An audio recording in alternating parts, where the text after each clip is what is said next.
Hello students, welcome to the course on network theory.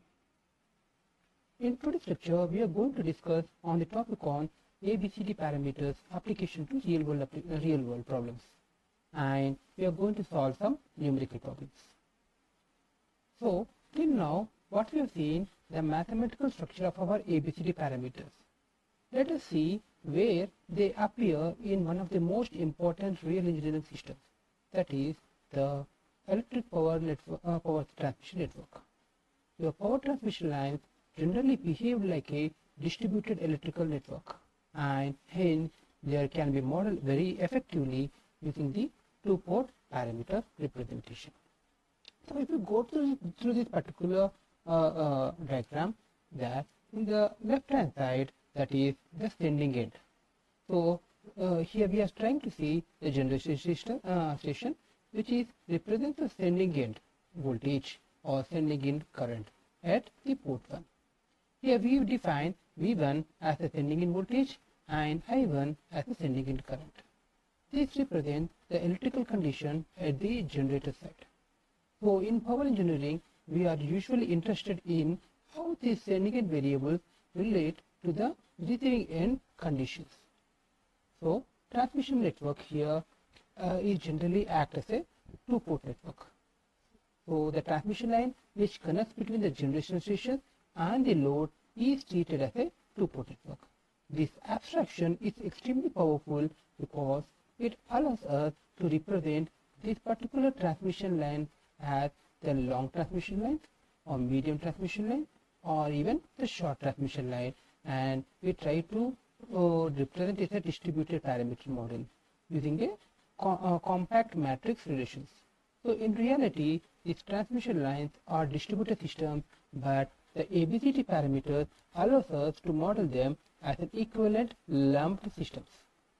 So when coming to the right hand side, that is the receiving end side, we observe that we have a load center where it tries to consume power, or we are having a CT distributed region which forms the receiving end and acts as a port 2. Here the V2 and I2 represent the receiving end voltage and receiving end current. Here engineers often want to predict these values V2 and I2 based upon the known sending end conditions. Now if you see here, this is how ABCD parameter becomes very crucial. So if you see this, we are going to have a power flow representation. The arrows represent over here is that the current is flowing from the generation side to the receiving end side. So this represents the direction of energy transfer through this particular network. In steady state power system analysis, this ABCD parameter helps in finding the voltage regulations, transmission line efficiency, it may be a load flow approximations, it may be a stability modeling. Okay, so this ABCD parameter is not just a mathematical tool, but it is also representing the real operating engineering concept. So now let us see the physical meanings of our ABCD parameters. So if you see here, it's a parameter which represents the voltage transmission constant. These parameters tells us how the sending end voltage influences the receiving end voltage considering the transmission line characteristics.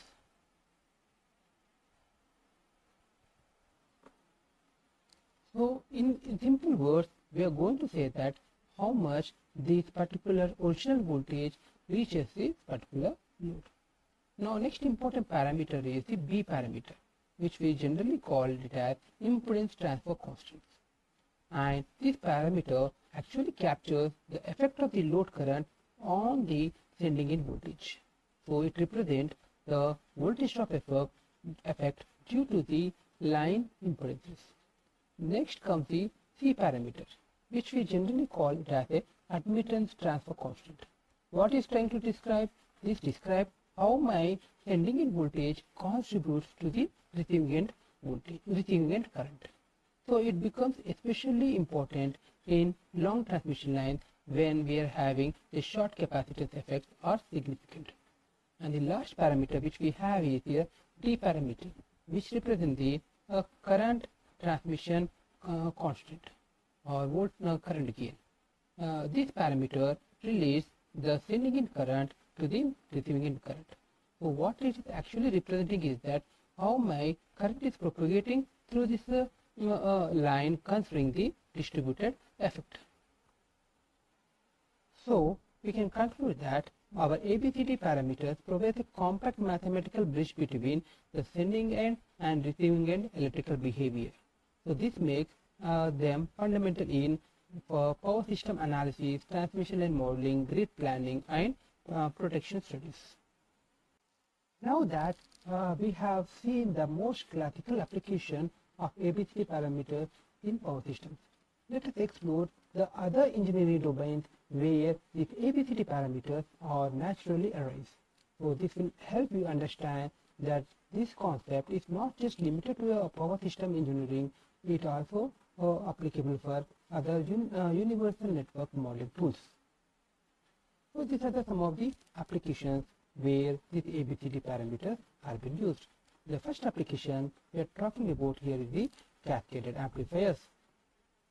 So in analog electronics, the amplifier stages are often connected in cascaded. So ABCD parameters make it extremely easy to analyze such systems because individual stage metrics can be multiplied, and as a result overall system behavior can be easily predicted. So this is especially useful in RF and multi-stage amplifier design. The next application of our ABCD parameter is the optical communications. In optical fiber systems, long distance signal transmission occurs through the repeaters and fiber segments. So each fiber segment behaves like a transmission network, and ABCD parameters helps in modeling the signal attenuation or dispersion effect or cascaded fiber section. Thus, the same mathematical framework used in the power lines can be applied to your optical links here. The next, third important here is the microwave systems. So in microwave engineering, the wave propagation through the transmission line and wave guides must be analyzed. Here, the ABCD parameter thus helps in the impedance matching or reflection coefficient analysis or transmission efficiency prediction. This is critical in radar and satellite communications. Then the next application here we are trying to find here is the high-speed interconnection. In general, our modern digital systems operate at gigahertz frequencies. So at such a high frequencies, PCB track behaves like a transmission line. So our ABCD parameters helps to predict the signal integrity in digital transmission line or crosstalks or reflection issues and the timing distortion. This is extremely important in our VLSI and high-speed computing hardware. Then the fifth example here we are having is the traction power systems. So in railway electrification, power is supplied through long feeder networks, and these feeders behave similar to your transmission lines. So ABCD parameter modeling helps us in finding what's the voltage drop estimation, what the power, how to optimize the power supply, and how to stabilize the traction networks. And the last application which we are trying to discuss here is the renewable energy grids. So in renewable energy systems, especially where we are having the solar and wind farm, multiple converters and transmission stages are cascaded. Therefore, the ABCD parameters helps us in obtaining the converter grid integration and cascaded transmission behavior, grid stability under distributed generation. This is becoming very increasingly important in our modern smart grids. Finally, we can say that the ABCD parameters are not merely a topic in our network theory, but they form a universal engineering language for modeling the signals and power transmission across cascaded systems. So this is why mastering the ABCD parameters gives you analytical power across multiple engineering domains. Now, with these applications of ABCD to the real-world problems, Now let us solve some numericals. Today we are going to consider even some dependent sources. So let us consider our second numerical. Here, what we need to do, we need to determine the t parameters, which is otherwise called as ABCD parameters, and we need to see whether the given circuit is a reciprocal or symmetrical or both. So we are having these particular circuits. In the numerical one, we have applied our mesh analysis and we have converted into the actual equation form. Then we have found the ABCD values. And what is the other method we have seen? We have seen by applying the step-by-step conventional way of finding the ABCD parameters. That is doing the short circuit test and the open circuit test on the second port. So today we shall see by applying our nodal analysis here. So if you see this particular circuit, how many nodes we have? We are having 4 nodes. That is V1, V2, and this is, let's assume this is V3, and the fourth one, and this fourth one we consider as a reference node, 0 volts. So we are having total 4 nodes, 3 are reference, 3 are non-reference, and 1 is a reference node. Okay. Now let us apply our node analysis. So do remember, we are having I1 current entering the positive terminal of this particular thing, and we are having I2 here, minus I2 to be precise if you are trying to write the current leaving this particular node. If it is entering, it is plus I2, we will be leaving minus I2. Okay. So for convention, let us if we are convention here, rather than taking minus I2, we shall take the plus I2 and change the direction of it.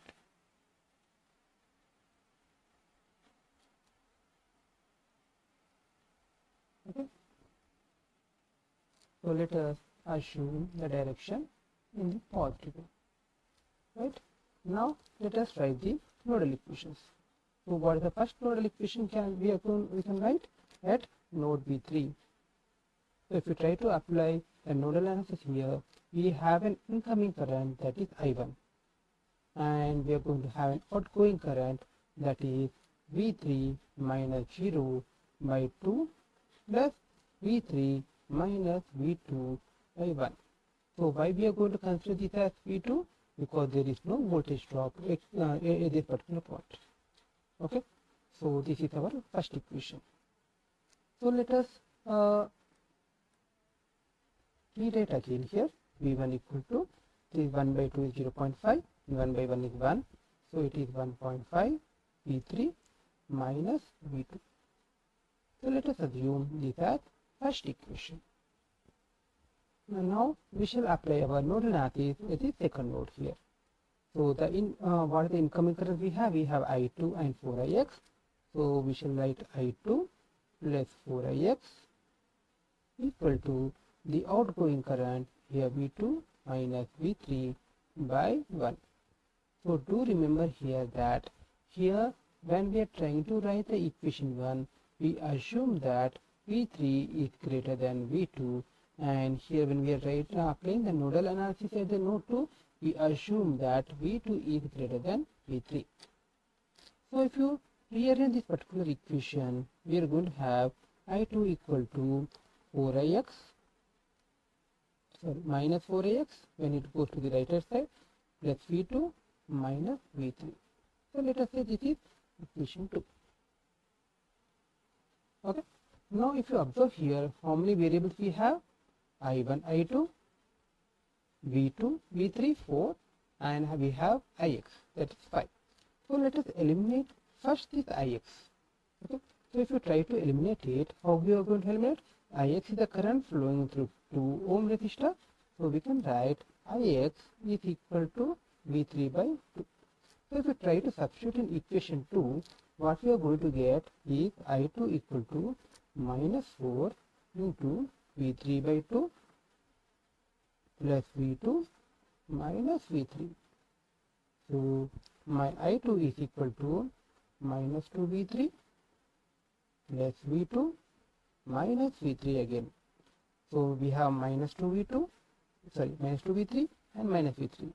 So we can write I2 equal to minus 3 V3 plus V2. So let us assume this is equation 3. So we have eliminated Ix and one variable. But if you observe my first and second equation, we have I1 and I2, we have V2, but we don't have V1. So we need to replace V3 with V1. So how we are going to write? We know that my V3 is nothing but V1 minus the voltage drop across this 1 ohm resistor, that is 1 into I1. So it is V1 minus I1. So if you try to substitute 4 in 1 and 4 in 3, you get, now put 4 in 1, we get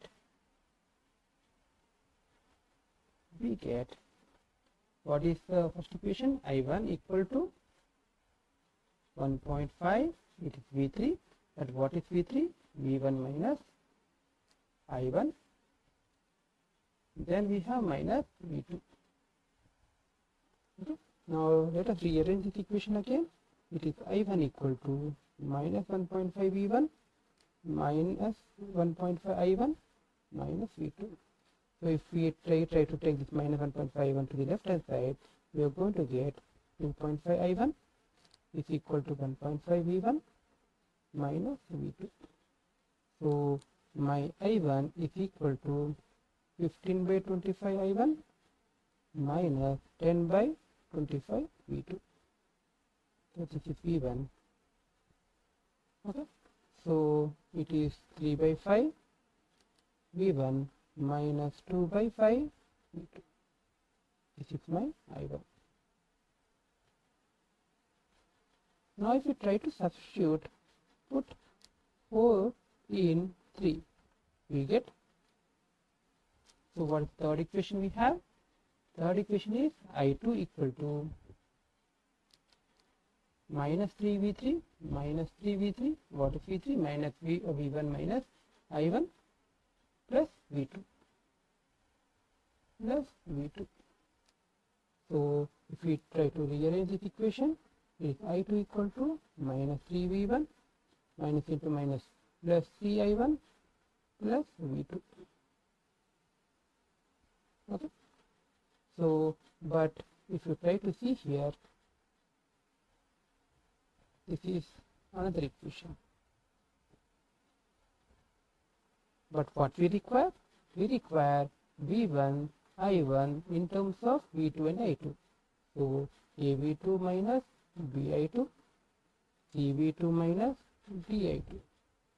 So, if you observe here, we require I1, I2 and V2. So, we are having I1 here, I2 and V2, but we have another term, that is V1. So if we try to eliminate this V1, we are going to get this particular equation. But before doing that, if you observe carefully, again we are having I1 equal to V1 V2, and we are having I2 equal to V1 and V2, 3 terms. Okay, so we can write this one. So here if you have the I1 V1 V2, I1 V2 I2, so we need to eliminate V1 here by substituting I2 and get I2, and in this particular equation we have V1 V2 and I2, so V1 V2 and I2, so we need to eliminate I1 here. So let us substitute, say this is A equation and say this is B equation. So we try to put A in B, so that we are going to get V1 in terms of V2 and I2. So I2 is equal to minus 3 V1 plus 3 into 3 by 5 V1 minus 2 by 5 V2 plus V2. So my I2 is equal to minus 3 V1 plus 9 by 5 V1 minus 6 by 5 V2 plus V2. So we have V1 V1 terms here, we have V2 V2 terms here. Try to take common. So I2 is equal to minus 3 plus 9 by 5 V1 plus minus 6 by 5 plus 1 V2. So 3 5 is 15, minus 15 plus 9 plus 6, sorry, minus 6 divided by 5. So I2 is equal to minus 6 by 5. 5 3 is 15, minus 15 here, plus 9. So we are going to minus 6 V1. And here 5 into 5, minus 6 plus 5 minus 1 by 5. So minus 1 by 5 V2. What we require? We require V1 in terms of V2 and I2. So let us send this this particular term towards right, and let us take V1 to the left side. We are going to have 6 by 5 V1 equal to minus 1 by 5 V2 minus I2. So my V1 will be equal to 5 by 6 into minus 1 by 5 V2 minus 5 by 6 I2. So here 5 gets cancelled. We are going to have V1 equal to minus 1 by 6 V2 minus 5 by 6 I2. So this will be my A term and this will be my B term. So my A is equal to minus 1 by 6, my B equal to 5 by 6. Now let us substitute this V1 term in this particular equation A, so that we will be trying to eliminate V1. We are going to get V2 and I2. Okay, so we try to do that. I1 is equal to 3 by 5 V1, so it is 3 by 5 into minus 1 by 6 V2 minus 5 by 6 I2, 5 by 6 I2, then we have minus 2 by 5 V2, minus 2 by 5 V2. So now let us rearrange this particular equation. So we get I1 equal to minus 3 by 30, 5 6 is 30 V2 and minus 15 by 30 I2 minus 2 by 5 V2. So we have two terms, V by V2 V2 over here. We shall combine it. I1 equal to minus 3 by 30. So let us divide and multiply by 6. So minus 12 by 30 V2 minus 15 by 30 I2. So we can rearrange here. This my I1 is equal to minus 15 by 30 V2 minus 15 by 30 I2. So my C term will be this one and my D term will be here. So my C equal to minus 15 by 30 is equal to minus 1 by 2 and my D is equal to again minus 1 by 2. So we can see that our circuit is not a symmetrical, a reciprocal circuit or symmetrical circuit. Okay. So in order to be symmetrical, A should be equal to D, but we have A as minus 1 by 6 and D as minus 1 by 2. And if you try to find the determinant of this, even that will not be equal to 1. So this is not a reciprocal circuit even. And do remember, we are having a dependent source, so we can even say that it's a not reciprocal by seeing this circuit. Now let us solve our third numerical on transmission parameters. Okay. What we need to do here, we need to determine the ABCD parameters, and we shall see whether the circuit is reciprocal or symmetrical or both the circuit for this particular given circuit. So we should follow the step-by-step procedure. So what are the two steps we need to follow? One is short circuit condition, short circuit test, that is V2 equal to 0, and open circuit test, that is I1 equal to, I2 equal to 0. Okay.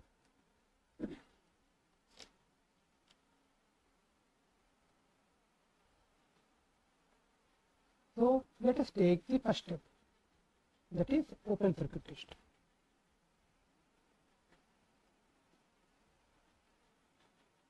So in this we can see that we are trying to make I2 equal to 0.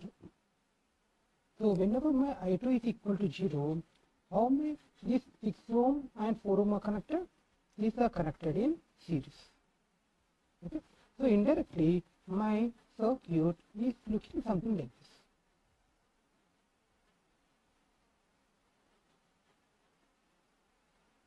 This one is here 2 ohms, this is 1 ohm, and we have 6 ohms, and we have 4 ohms, and we have this dependent source, and we have the circuit in this particular way. This is 5Vx, and this is 4 ohms, and this is 6 ohms, this is 1. This is my V1 S minus, and this is I1. What about your V2? Even though it's an open circuit, voltage should be there. Voltage V2 will be across this particular two loops. So my V2 will be across this particular part. Okay.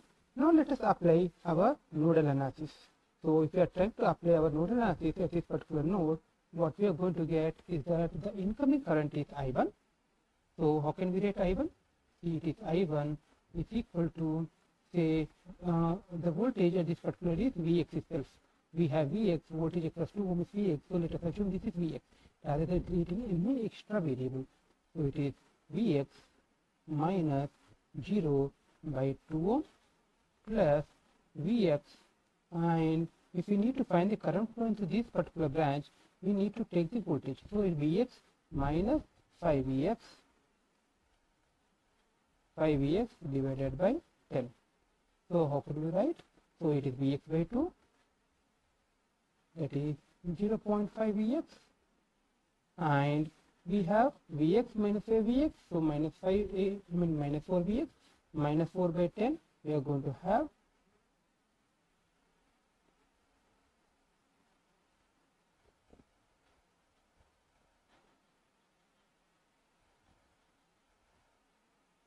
so what we are going to have minus 0.4 Vx.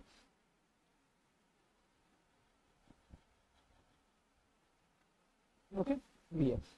So we can write I1 is equal to 0.1 Vx. But what is V1? I1? So I1 is nothing but V1 minus Vx by 1. I1 is the current flowing through 1 node. We can write the potential difference across these two, that is V1 minus Vx by 1. So this is equal to 0.1 Vx. So we can write that V1 is equal to 1.1 Vx. Okay. So let us keep this equation number 1. Okay. Now let us take the applying nodal analysis at second node, that is at V2.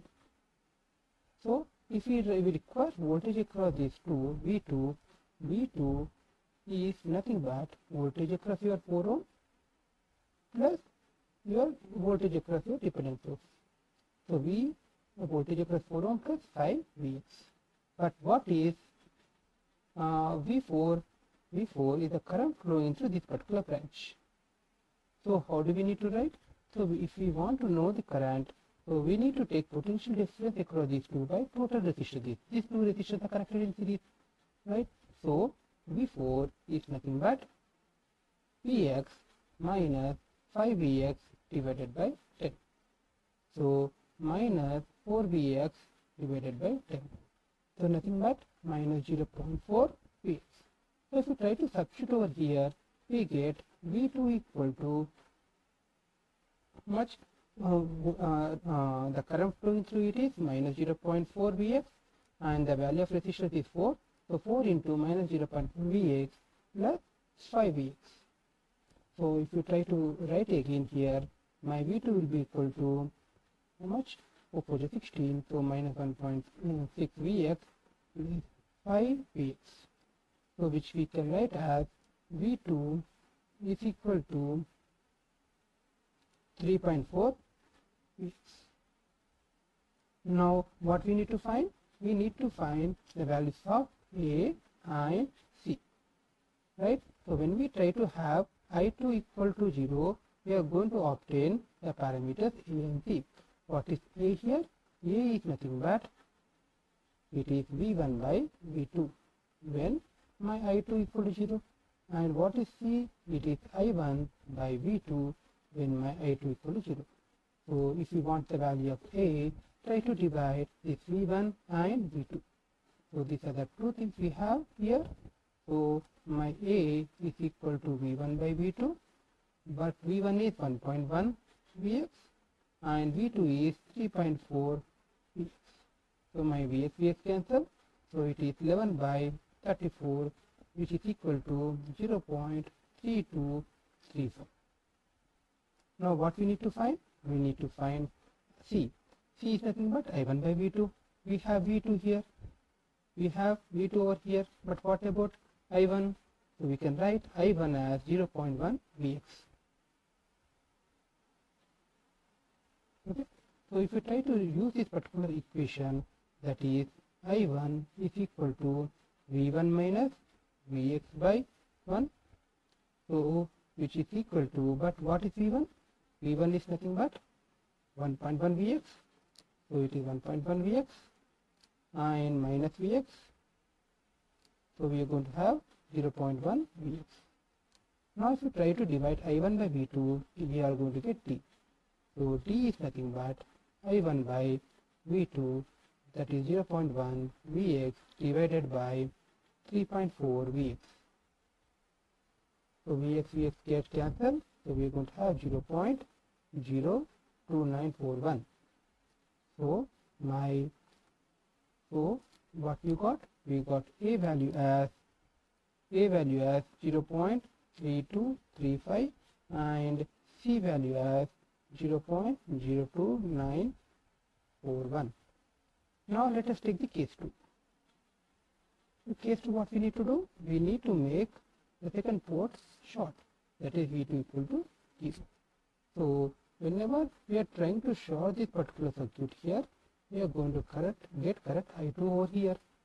So this is the current actually here I2. So the current flowing through this particular short circuit, what is I2?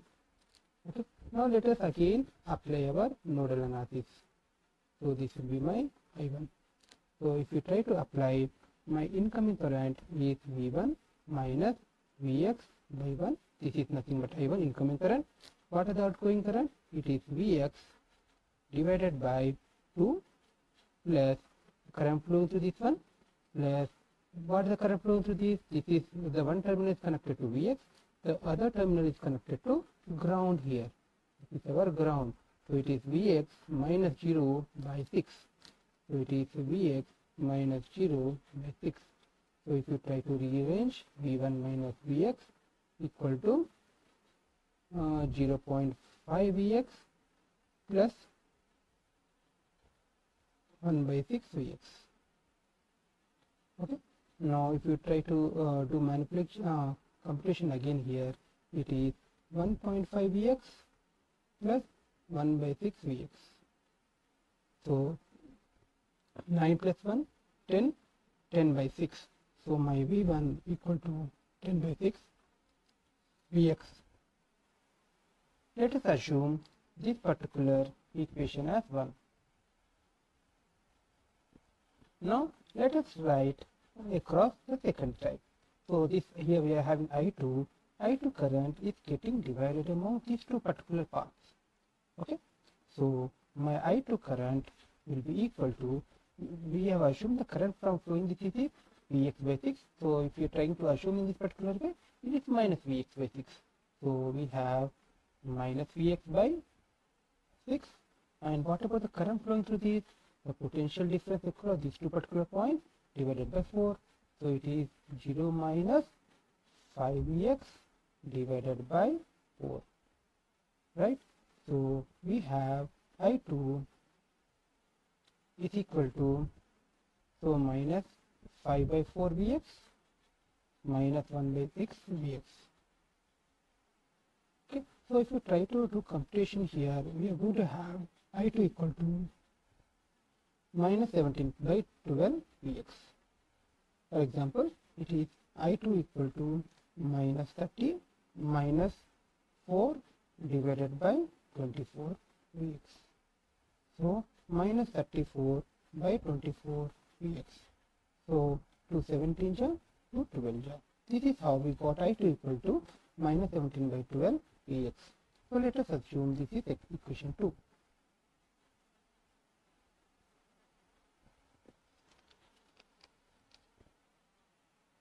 Okay. Now let us see another one. Here we have another term here, V1 in terms of Vx. So we are trying to eliminate Vx and we need to have V1, V2 and I2. Okay. So we know that my V1 is equal to the voltage drop across 4 ohm, that is 1 into I1 plus and Vx. We have this one. So let us assume this is third equation. So we can see that from 1, 9, 3, if you see what the first equation, that is V1 equal to 10 by 6 Vx, and here we are having V1 equal to I1 plus Vx. Why we are trying to see 1 and 3? Because we try to find B and D. What is B? B is nothing but V1 by I2 and D is nothing but I1 by I2. Both at V2 is equal to 0. Right? V2 equal to 0. So we need a V1 and I2. Okay. So we are trying to eliminate this particular Vx. So if you try to see from 1 and 3, my I1 is equal to, okay, I1 is equal to V1 minus Vx, but and V1 minus, what about Vx? Vx is nothing but 6V1 by 10. So minus 6V1 by 10. Okay. So we are going to get 4V1 by 10.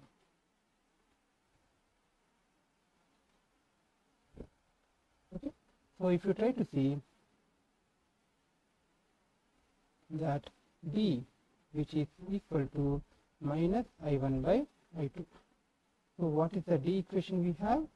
So I1 is here minus 4 by 10 V1 divided by I2.